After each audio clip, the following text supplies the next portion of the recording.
Hey everybody, it's Gabe from the Nerd Store in Greeley, Colorado. It's Wednesday, and that means it's time for your comic book picks of the week.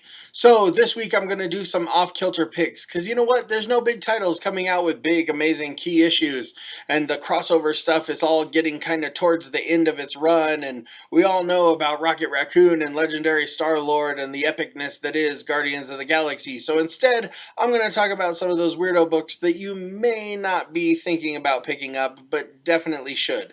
First off are a couple of reprints from Boom Comics. The Cthulhu Tales Delerium and Cthulhu Tales Madness.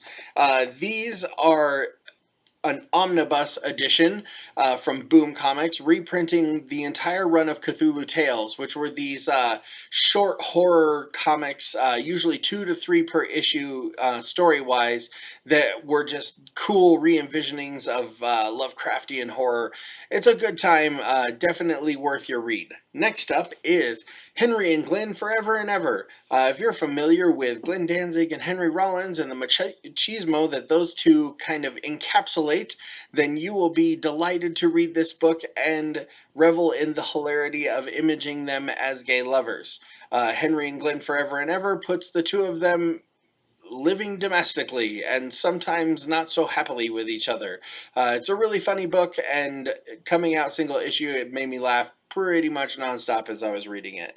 Last but definitely not least, from Image Comics, a new #1. This is Imperial. Imperial is the story of a guy who gets tapped by the old Imperial, a superhero who hands down his crown to the next generation. Unfortunately, it's right in the middle of this guy's wedding plans, and he really loves his girlfriend, and he kind of has to make the bizarre decision, uh, which one am I going to do?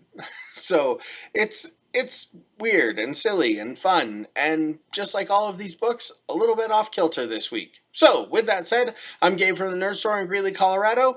We're at 807 8th Street on the downtown plazas, and we hope to see you soon.